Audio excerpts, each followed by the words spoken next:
갔다 오셨어요? 와, 대단하시네요. 네. 지금은 이제 이게 관광이 막혀갖고 가지 못하지만 한 15, 16년 됐죠. 예.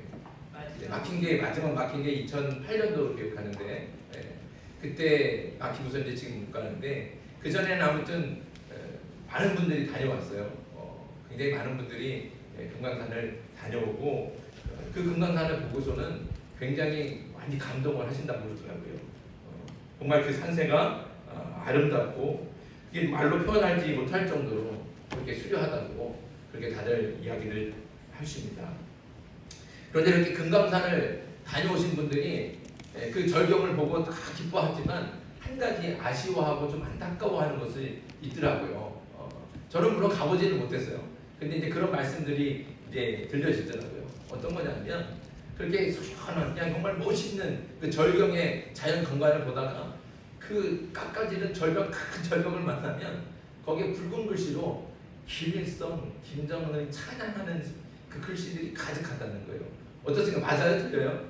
네, 그렇죠.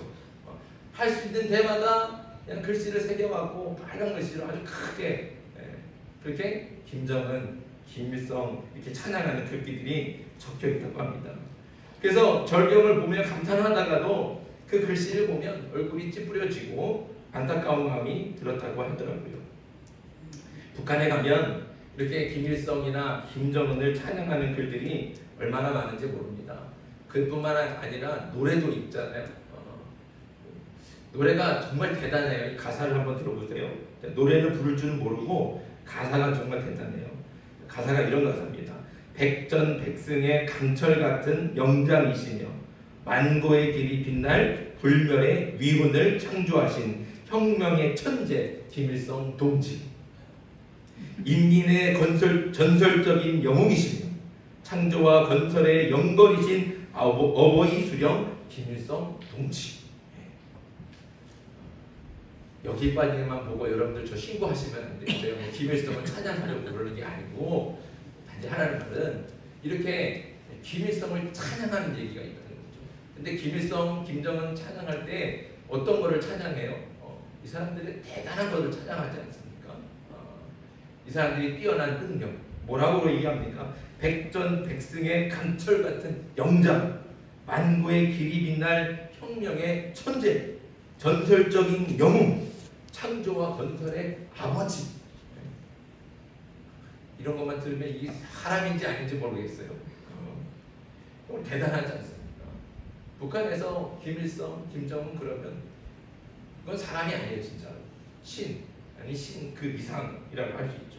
못하는 것이 없고 싸울 때마다 승리하고 영웅 중에 영웅이고 창조와 건설의 아버지, 이렇게까지 이야기하는 거예요.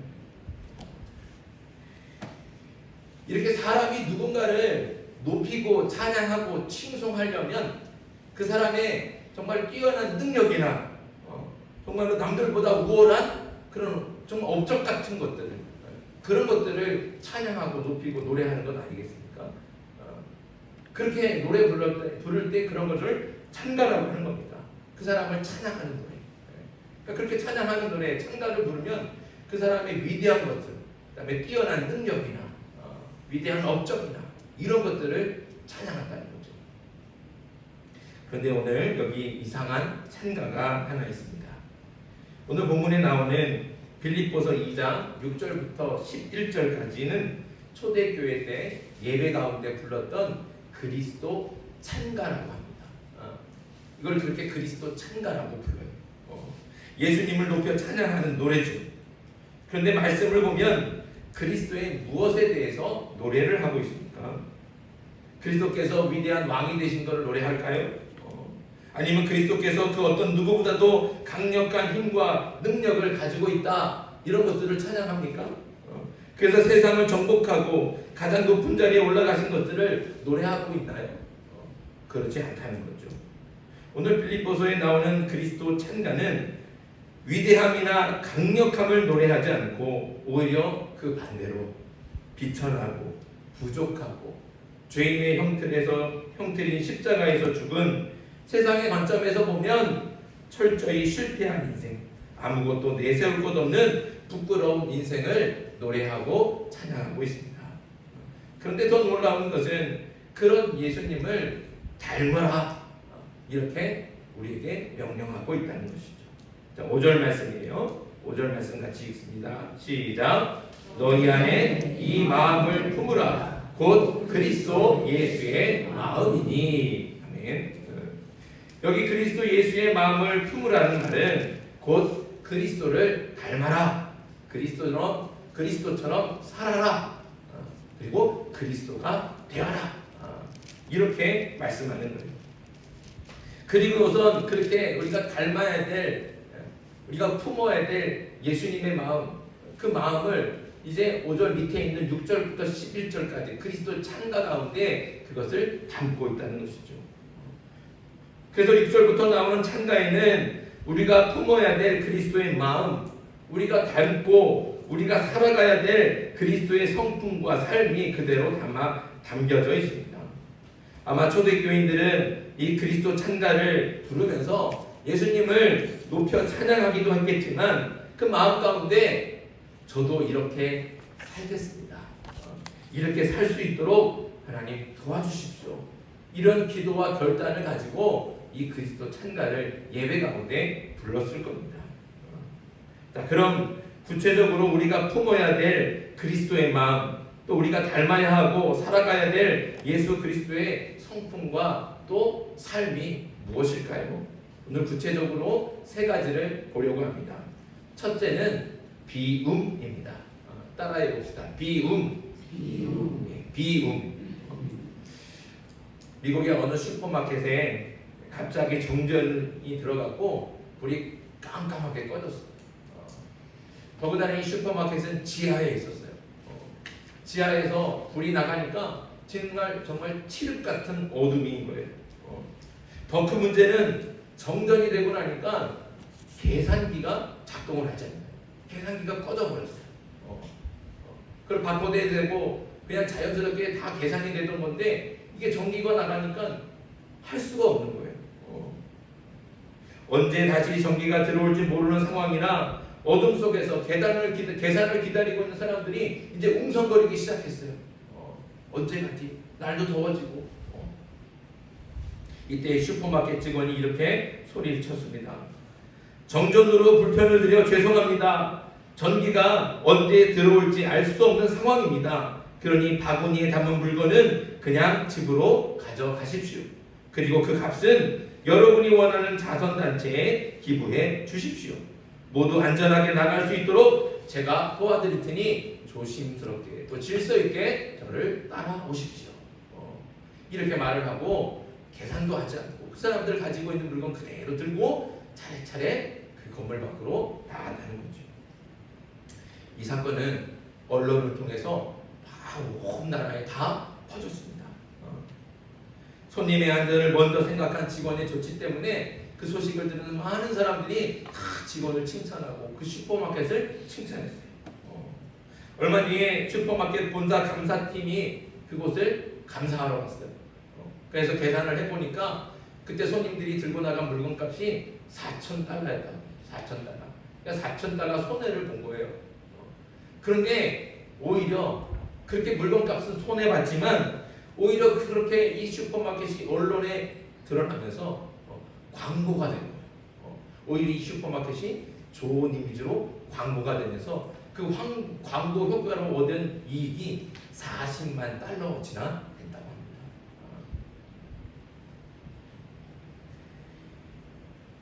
그런데 이렇게 정말 만약에 어둠 속에서 기어코 물건값을 이 직원들이 슈퍼마켓이 그 물건값을 반드시 받아내려고 했다고 한다면 그 어둠 속에서 사람들이 어떻게 했을까요? 막 우왕좌왕하고 서로 먼저 가려고 아니면 아무나 안 보니까 도망치려고 뛰어가고 막 그러다가 사고가 나고 다치는 사람들이 생기지 않았을까요? 우리가 무엇을 얻고자 욕심을 부려서 더 많은 걸 잃게 되는 경우가 있는 반면에 기꺼이 손해를 감수하겠다고 마음을 비우면 오히려 더 많은 것을 얻게 될 때가 있습니다. 이렇게 비움이라는 것은 다시 체험의 원동력이 되는 겁니다. 오늘 말씀 6절과 7절 말씀을 같이 읽습니다. 자, 6절과 7절입니다. 시작. 그는 근본 하나님의 본체시나 하나님과 동등됨을 취할 것으로 여기지 아니하시고 오히려 자기를 비워 종의 형체를 가지사 사람들과 같이 되셨고. 아멘. 오늘 말씀은 분명하게 그리스도께서 자기를 비웠다 하고 말씀하고 있습니다. 예수님은 하나님의 본체로서 하나님과 동등합니다. 다시 말하면 예수님은 곧 하나님이시죠.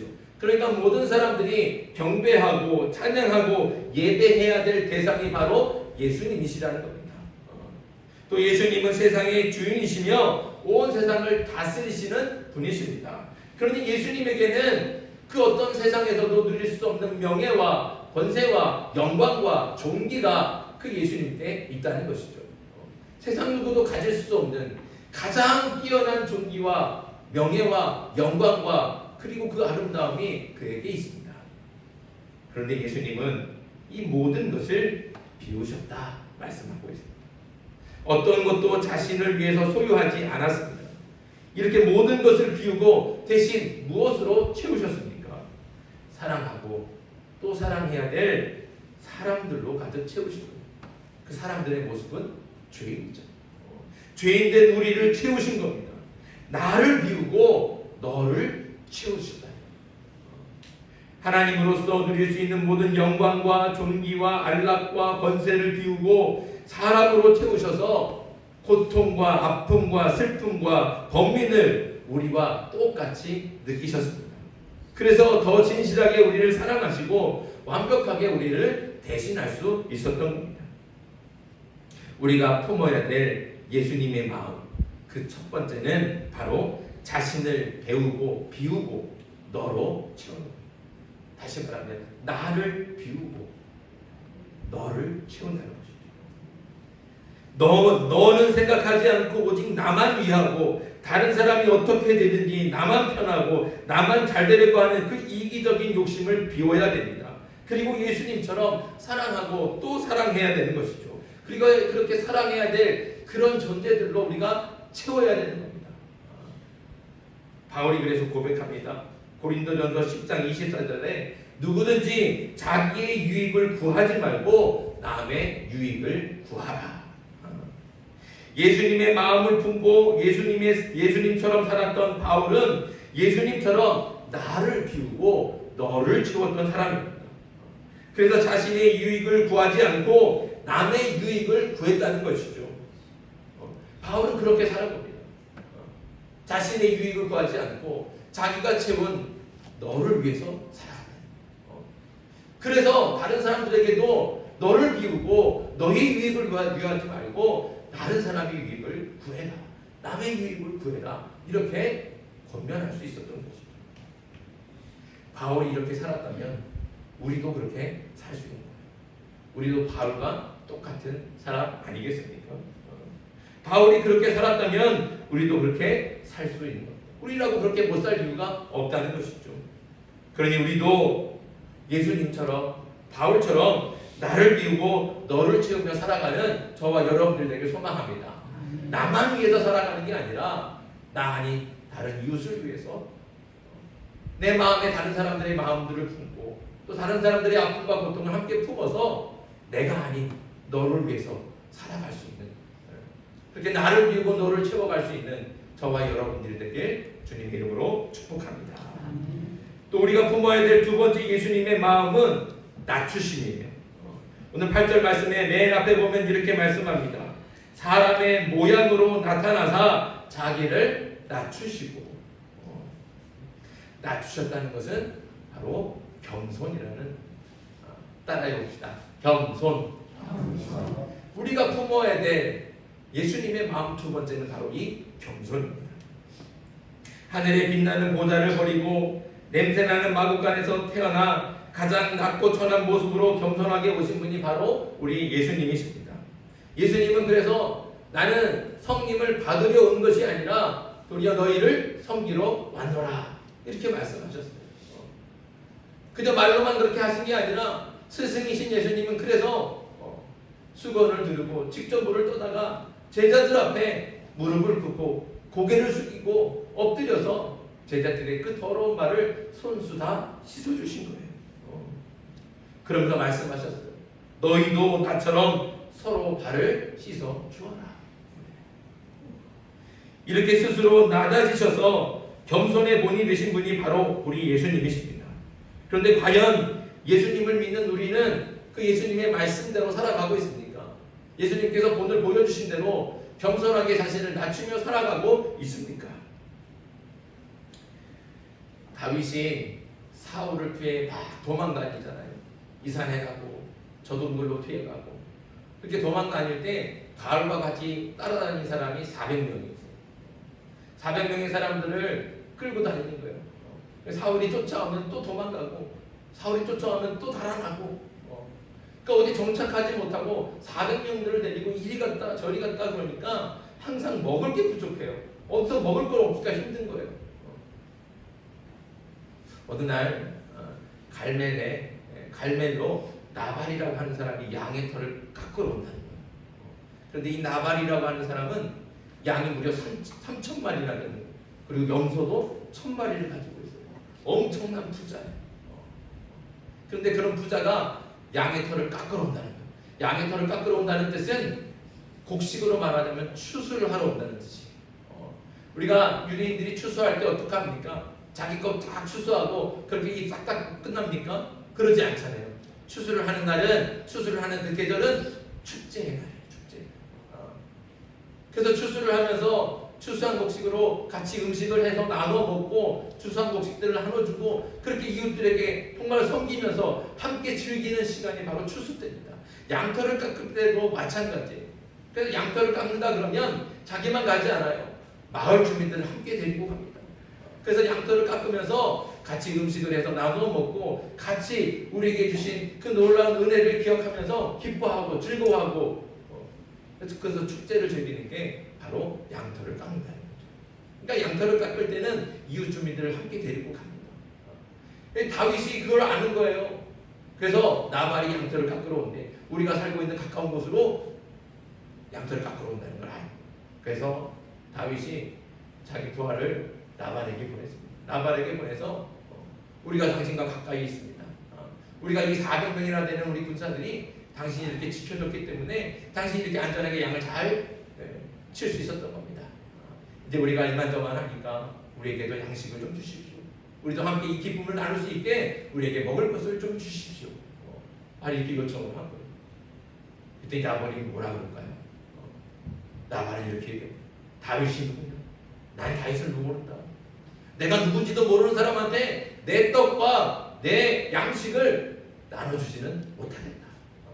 이렇게 말을 하고는 다윗이 보낸 부하들을 매몰차게 내쫓아버렸습니다. 나발이 정말 다윗을 모를까요? 그러지 않잖아요. 다윗을 모르는 사람이 없어요, 세상에. 다 사울의 왕의 사위이고 골리앗을 죽인 용사이고 그 다윗을 모르는 사람이 누가 있어요? 그런데 왜 다윗을 모른다고 그래요? 다윗을 무시하는. 다윗이 사울에게 쫓겨서 여기 쫓겨다니고 저기 쫓겨다닌다. 아이고 저 보잘것없는 놈. 깔보는 거예요. 그리고 무시할 거예요. 자기가 돈 좀 가지고 있다고. 자기가 좀 부자라고. 다윗을 무시하고 깔보요. 그만큼 나발은 교만한 사람이에요. 그 교만한 나발은 어떻게 됐을까요? 다윗이 나발이 자신을 무시한 줄 알고 군사를 끌고 나발을 치려고 했어요. 막 출발하려고 하는데 나발의 아내인 아비가일이 그 소식을 알고 그래서 음식을 잔뜩 해갖고 먼저 찾아갔어요. 그 용서를 구한 거예요. 다윗이 아비가일이 해온 음식과 그의 그 겸손한 마음을 보고서는 마음이 풀어졌어요. 그래서 나발을 치러 가지 않았어요. 그런데 며칠 뒤에 나발이 들었어요. 다윗이 자신을 죽이려고 군사를 끌고 오려고 했다는 거예요. 근데 그 소식을 들은 것만으로도 나발은 다윗이 무서워진 거예요. 겁이 났어요. 다윗을 생각만 해도 벌벌벌 떠는 거예요. 내가 죽을 뻔했구나. 이게 근데 두려움에 가시질 않아요. 시름시름 앓기 시작하더니 열흘 뒤에 심장마비로 세상을 떠나고 성경 말씀에 잠언에 뭐라고 말씀합니까? 교만은 패망의 선봉. 거만한 마음은 넘어짐의 앞자리다. 교만은 패망. 교만한 마음들은 우리를 망하게 하는 겁니다. 그러니까 우리는 어떤 마음들을 가져야 됩니까? 우리 가운데 있는 교만을 버려야 됩니다. 그리고 겸손을. 우리가 망하지 않으려면 반드시 교만을 버리고 겸손을 배워야 됩니다.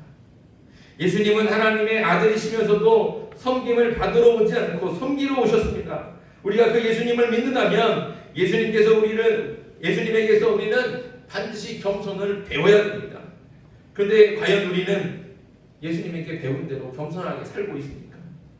쓸데없는 자존심으로 소리치고 다투고 분쟁하고 절대 질 수 없다, 절대로 물러설 수 없다, 양보하지 않는다 스스로 굽히기보다는 목에 힘을 주고 절대로 지지 않으려고 안간힘을 쓰고 있지는 않습니까?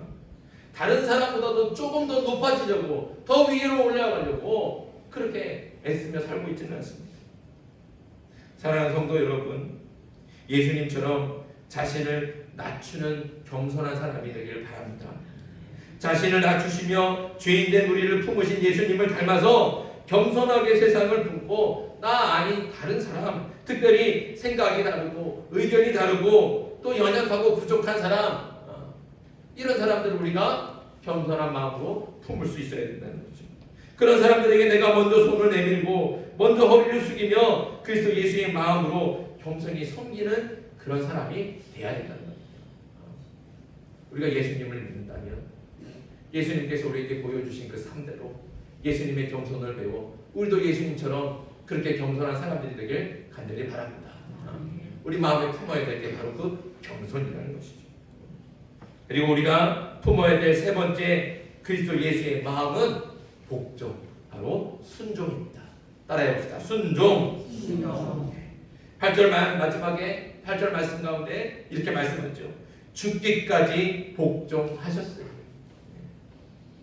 예수님께서는 십자가를 지시기 전에 겟세마네 동산에서 기도하셨습니다. 그리고 간절하게 기도하셨죠. 아버지여, 이 잔을 내게서 옮겨주십시오. 예수님은 정말 이 십자가를 피하고 싶었습니다. 그래서 하나님께 기도하는 거예요. 제발 이 십자가를 제게서 물리쳐 주십시오. 땀방울이 핏방울이 될 정도로 그렇게 간절하게 하나님께 기도하셨습니다. 하지만 그 맨 기도의 끝, 결국에는 어떻게 기도하십니까? 그러나 아버지, 나의 원대로 마시고 아버지의 원대로 하옵소서. 결국에는 하나님의 뜻에, 아버지의 뜻에 순종하십니다. 그냥 순종이 아닙니다. 당신의 목숨을 내어놓는 순종입니다. 그래서 죽기까지 복종하셨다. 오늘 말씀은 그렇게 우리에게 알려주고 있습니다. 이렇게 죽기까지 복종하고 기쁘게 순종할 수 있는 사람, 어떤 사람이 이렇게 할 수 있을까요? 앞에서 봤던 대로 비우고 낮추는 사람이 이렇게 순종할 수 있습니다. 그래서 순종은 비움과 낮춤의 열매 같은 겁니다. 우리가 왜 비우겠습니까? 비워야 하나님의 뜻으로 채울 수 있는 거예요. 왜 우리가 낮아지겠습니까? 우리가 낮아져야 하나님의 뜻을 이룰 수 있는 거예요. 우리가 자꾸 높아지려고 하면 결국에는 그 욕심이 어디까지 갑니까? 하나님 위까지도 가는 거예요. 내가 자꾸 높아지려고만 하고 교만해지면 하나님 위에 섭니다. 근데 하나님 위에 서서 어떻게 하나님의 뜻을 따르고 순종할 수 있겠습니까? 그러니까 스스로 낮추는 이유는 하나님께 순종하기 위해서 낮춘다는 것이죠. 자신을 비우고 낮춰서 예수님처럼 순종하는 하나님의 자녀가 되기를 바랍니다. 우리는 다 하나님의 순종하는 자녀가 돼야 돼요. 그 순종을 위해서는 반드시 우리가 앞에서 함께 나누었던 비움과 낮춤이 필요하다는 것이죠. 사랑하는 성도 여러분, 하나님께서 오늘 말씀을 통해 우리에게 분명히 말씀하십니다. 너희는 그리스도 예수의 마음을 품어라. 십자가를 지신 그리스도 예수의 마음을 기억하시길 바랍니다. 자신을 비우고 낮추신 그리스도 예수의 마음을 품으십시오. 예수님을 닮아서 예수님처럼 나를 비우고 예수님처럼 더 겸손하게 낮아지길 바랍니다. 그리고 마침내 예수님께서 하나님의 뜻에 순종하여서 십자가를 지신 것처럼 우리도 예수님의 마음을 품고 하나님의 순종할 수 있는 저와 여러분들 되길 바랍니다. 목에 곧은 교만과 고집과 자존심으로 가득한 나를 비우고 겸손하게 낮아지기를 바랍니다. 나보다 다른 사람을 더 귀하게 여기고 진실하게 섬김으로 하나님의 말씀과 뜻에 기쁘게 순종할 수 있는 저와 여러분들 되길 주님의 이름으로 축복합니다. 기도드리겠습니다.